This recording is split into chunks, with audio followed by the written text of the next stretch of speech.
नमस्कार मुलांनो, तुमचे स्वागत आहे अभ्यास वाट या आपल्या चॅनल। आज आपण इयत्ता तिसरीच्या बालभारतीमधील एक सुंदर कविता शिकणार आहोत।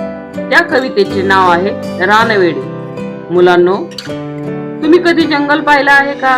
जंगलात काय काय असतं? झाडं, वेली, फुलं, पक्षी, डोंगर, ओढे। आजची कविता अशीच आहे, जंगलावर खूप खूप प्रेम करणाऱ्या मुलीची। रानवेडी म्हणजे जंगलावर वेड्यासारखं प्रेम करणारी। चला तर मग ऐकूया आपण। पोर डोंगराव भाळली, त्याच्या नादी लागूनिया अख्ख्या रानात पांगली। पोर डोंगराव भाळली, या ओळीत सांगितलेली पोर म्हणजे रानवेडी पोरगी। तर ही रानवेडी पोरगी डोंगरावर भाळून डोंगराच्या दिशेने पळाली। ती अख्ख्या रानातून फिरली। रान गवताची फुलं तिच्या कानामध्ये डुल, आना चाईचा मोहर गळ्यामध्ये गळतर। रान गवताची फुलं ही तिच्या कानामधली डुलं असल्यासारखे आहेत आणि चाईचा मोहर गळ्यामध्ये गळसर असल्यासारखा आहे।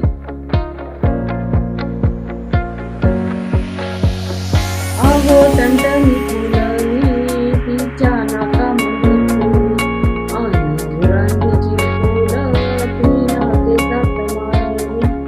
या रानवेड्या मुलीने टणटणीची फुलं मोरळीसारखी नाकामध्ये घातली आहेत आणि गुरांडीची फुलं केसात माळली आहेत। पोर माळावर खेळली अन वाऱ्या संग बोलली, वळ पारंबीचा झुला तिचा गेला आभाळाला। रानवेडी पोरगी माळावर अशी खेळली की जणू काही ती वाऱ्याशी बोलली आणि तिचा वड पारंबीचा झुला इतका उंच गेला की जणू आभाळाशी भिडला। पान सावरीच बोंड खाल्लं लाल झालं तोंड, आहो हसता हसता मऊ गवतात लोळली।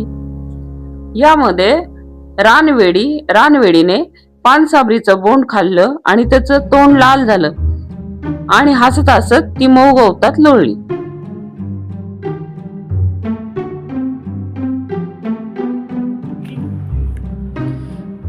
गाई दांडाच्या वाटन चाली अंगत नेटान, ढोल ढगांचा वाजला नाच मोराचा पाहिला।